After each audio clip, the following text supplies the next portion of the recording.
Сергей Шамба – государственный и общественный деятель Абхазии, ученый-археолог, доктор исторических наук, один из активных участников национально-освободительного движения абхазского народа, возглавлял Народный форум Айткалара.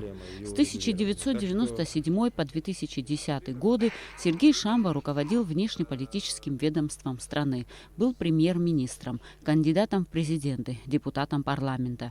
С июля 2020 года Сергей Шамба – секретарь Совета безопасности республики. Где бы я ни работал, везде было интересно. Передо мной стояли сложные задачи, и я старался их выполнять, говорит Сергей Миронович. Но признается, что самые лучшие годы, когда он возглавлял национально-освободительное движение. Тогда удалось заложить основы будущего независимого государства. В свои 70 Сергей Шамба выглядит бодрым. Говорит, что никаких усилий для этого не прилагал. Даже наоборот, из-за занятости на работе не было времени вести здоровый образ жизни. Много было таких дел, которые не давали возможности для нормальной жизни, в общем-то. Аслан Бжане поздравил юбиляра. Глава государства отметил его заслуги в деле строительства независимого абхазского государства. Президент пожелал Сергею Шамба крепкого здоровья и успеха в работе на благо народа Абхазии.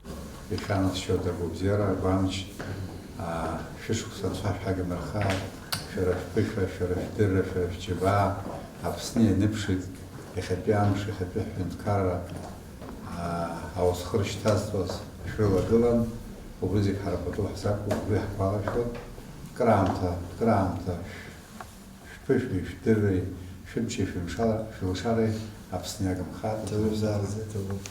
В качестве подарка Аслан Бжане преподнес юбиляру икону ручной работы с изображением Сергия Радонежского, выполненную абхазскими мастерами. К поздравлениям присоединился спикер парламента Валерий Кварчия. Он отметил роль семьи Шамба в становлении абхазского государства. Сергей Шамба и его брат Тарас всегда и везде защищали интересы абхазского народа, сказал спикер и пожелал юбиляру крепкого здоровья и долгих лет жизни.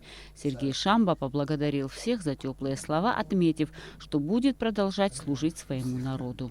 Я как мог служил народу, обществу все свои годы, с молодых лет. Что-то получилось у нас. Я думаю, что самое главное получилось. Мы сделали невероятное. То, что многие народы всю свою историю добиваются и не могут создать независимое государство. Мы это увидели при своей жизни, и этого уже достаточно. Но если сможем еще что-то добавить к этому, а наша цель создать условия для развития нашего государства.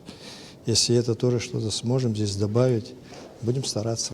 Сергей Шамба никогда широко не отмечал свои юбилейные даты, и 70 лет не исключение. Этот день он провел на работе, принимая поздравления от коллег и друзей, с которыми многое прошел в жизни.